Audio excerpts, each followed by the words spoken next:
Daniel chapter 11. And in the first year of Darius the Mede, I took my stand to support and protect him. Now then, I tell you the truth. 3 more kings will arise in Persia, and then a 4th, who will be far richer than all the others. When he has gained power by his wealth, he will stir up everyone against the kingdom of Greece. Then a mighty king will arise, who will rule with great power and do as he pleases. After he has risen, his empire will be broken up and parcelled out towards the 4 winds of heaven. It will not go to his descendants, nor will it have the power he exercised, because his empire will be uprooted and given to others. The king of the south will become strong, but one of his commanders will become even stronger than he, and will rule his own kingdom with great power. After some years, they will become allies. The daughter of the king of the south will go to the king of the north to make an alliance, but she will not retain her power, and he and his power will not last. In those days she will be betrayed, together with her royal escort and her father, and the one who supported her. Someone from within her family will arise to take her place. He will attack the forces of the king of the north and enter his fortress. He will fight against them and be victorious. He will also seize their gods, their metal images, and their valuable articles of silver and gold, and carry them off to Egypt. For some years he will leave the king of the north alone. Then the king of the north will invade the realm of the king of the south, but will retreat to his own country.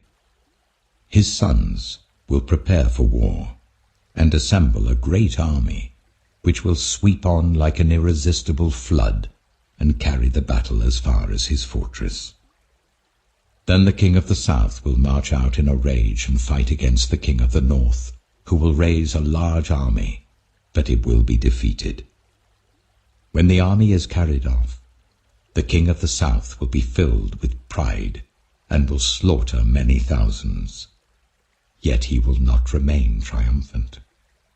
For the king of the north will muster another army, larger than the first, and after several years he will advance with a huge army, fully equipped. In those times many will rise against the king of the south. Those who are violent among your own people will rebel in fulfillment of the vision, but without success. Then the king of the north will come and build up siege ramps, and will capture a fortified city. The forces of the south will be powerless to resist. Even their best troops will not have the strength to stand. The invader will do as he pleases. No one will be able to stand against him. He will establish himself in the beautiful land, and will have the power to destroy it. He will determine to come with the might of his entire kingdom, and will make an alliance with the king of the south. And he will give him a daughter in marriage, in order to overthrow the kingdom. But his plans will not succeed or help him. Then he will turn his attention to the coastlands, and will take many of them, but a commander will put an end to his insolence, and will turn his insolence back on him. After this, he will turn back towards the fortresses of his own country, but will stumble and fall, to be seen no more. His successor will send out a tax collector to maintain the royal splendor. In a few years, however, he will be destroyed, yet not in anger or in battle. He will be succeeded by a contemptible person who has not been given the honor of royalty. He will invade the kingdom when its people feel secure, and he will seize it through intrigue. Then an overwhelming army will be swept away before him. Both it and a prince of the covenant will be destroyed. After coming to an agreement with him, he will act deceitfully, and with only a few people he will rise to power. When the richest provinces feel secure, he will invade them, and will achieve what neither his fathers nor his forefathers did. He will distribute plunder, loot, and wealth among his followers. He will plot the overthrow of fortresses, but only for a time. With a large army he will stir up his strength and courage against the king of the south. The king of the south will wage war with a large and very powerful army. But he will not be able to stand because of the plots devised against him. Those who eat from the king's provisions will try to destroy him. His army will be swept away, and many will fall in battle. The two kings, with their hearts bent on evil, will sit at the same table and lie to each other, but to no avail, because an end will still come at the appointed time. The king of the north will return to his own country with great wealth, but his heart will be set against the holy covenant. He will take action against it, and then return to his own country. At the appointed time, he will invade the south again, but this time the outcome will be different from what it was before. Ships of the western coastlands will oppose him, and he will lose heart. Then he will turn back and vent his fury against the holy covenant. He will return and show favor to those who forsake the holy covenant. His armed forces will rise up to desecrate the temple fortress and will abolish the daily sacrifice. Then they will set up the abomination that causes desolation. With flattery he will corrupt those who have violated the covenant, but the people who know their God will firmly resist him. Those who are wise will instruct many, though for a time they will fall by the sword, or be burned or captured or plundered. When they fall, they will receive a little help, and many who are not sincere will join them. Some of the wise will stumble, so that they may be refined, purified, and made spotless until the time of the end. For it will still come at the appointed time. The king will do as he pleases. He will exalt and magnify himself above every god, and will say unheard of things against the God of gods. He will be successful until the time of wrath is completed, for what has been determined must take place.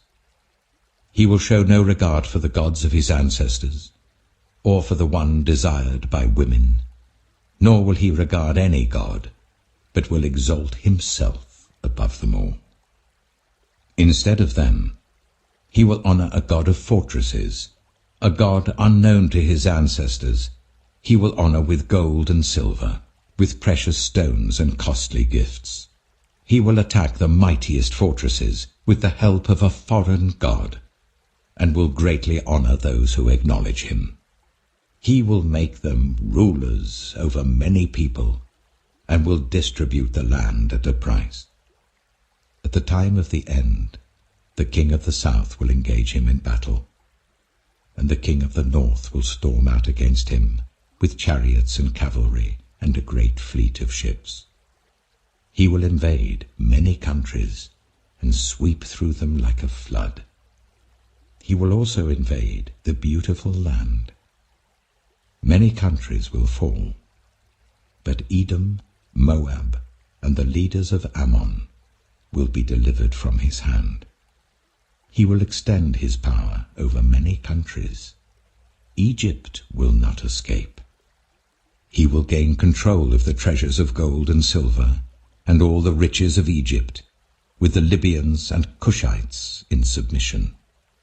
But reports from the east and the north will alarm him, and he will set out in a great rage to destroy and annihilate many. He will pitch his royal tents between the seas at the beautiful holy mountain. Yet he will come to his end, and no one will help him. Daniel chapter 12. At that time, Michael, the great prince who protects your people, will arise. There will be a time of distress, such as has not happened from the beginning of nations until then.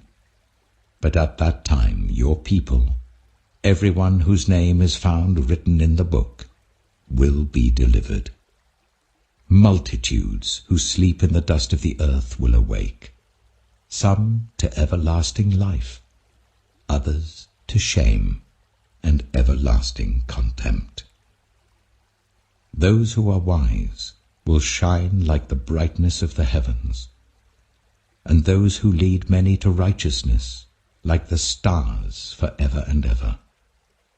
But you, Daniel, roll up and seal the words of the scroll until the time of the end.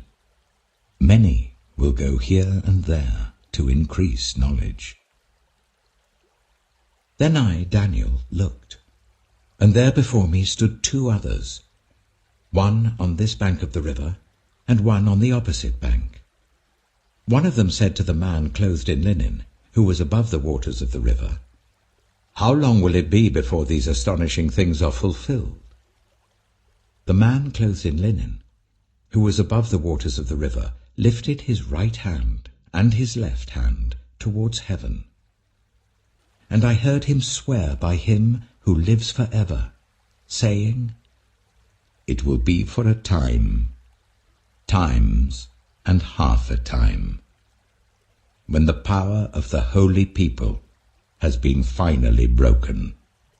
All these things will be completed." I heard, but I did not understand. So I asked, "My Lord, what will the outcome of all this be?" He replied, "Go your way, Daniel, because the words are rolled up and sealed until the time of the end. Many will be purified, made spotless and refined, but the wicked will continue to be wicked. None of the wicked will understand, but those who are wise will understand. From the time that the daily sacrifice is abolished, and the abomination that causes desolation is set up, there will be 1,290 days. Blessed is the one who waits for and reaches the end of the 1,335 days. As for you, go your way till the end. You will rest, and then at the end of the days you will rise to receive your allotted inheritance. Luke chapter 6. One Sabbath, Jesus was going through the cornfields, and his disciples began to pick some ears of corn, rub them in their hands, and eat the grain. Some of the Pharisees asked, "Why are you doing what is unlawful on the Sabbath?" Jesus answered them, "Have you never read what David did when he and his companions were hungry? He entered the house of God, and taking the consecrated bread, he ate what is lawful only for priests to eat, and he also gave some to his companions. Then Jesus said to them, 'The Son of Man is Lord of the Sabbath.'" On another Sabbath, he went into the synagogue and was teaching, and a man was there whose right hand was shriveled. The Pharisees and the teachers of the law were looking for a reason to accuse Jesus, so they watched him closely to see if he would heal on the Sabbath. But Jesus knew what they were thinking and said to the man with the shriveled hand, "Get up and stand in front of everyone." So he got up and stood there. Then Jesus said to them, "I ask you, which is lawful on the Sabbath, to do good or to do evil, to save life or to destroy it?" He looked around at them all, and then said to the man, "Stretch out your hand." He did so, and his hand was completely restored. But the Pharisees and the teachers of the law were furious, and began to discuss with one another what they might do to Jesus. One of those days, Jesus went out to a mountainside to pray, and spent the night praying to God. When morning came, he called his disciples to him and chose 12 of them, whom he also designated apostles: Simon, whom he named Peter, his brother Andrew, James, John, Philip, Bartholomew, Matthew, Thomas, James son of Alphaeus, Simon, who was called the Zealot, Judas son of James, and Judas Iscariot, who became a traitor. He went down with them and stood on a level place. A large crowd of his disciples was there, and a great number of people from all over Judea, from Jerusalem, and from the coastal region around Tyre and Sidon, who had come to hear him and to be healed of their diseases. Those troubled by impure spirits were cured, and all the people tried to touch him, because power was coming from him and healing them all. Looking at his disciples, he said, "Blessed are you who are poor, for yours is the kingdom of God. Blessed are you who hunger now, for you will be satisfied. Blessed are you who weep now, for you will laugh. Blessed are you when people hate you, when they exclude you and insult you and reject your name as evil because of the Son of Man.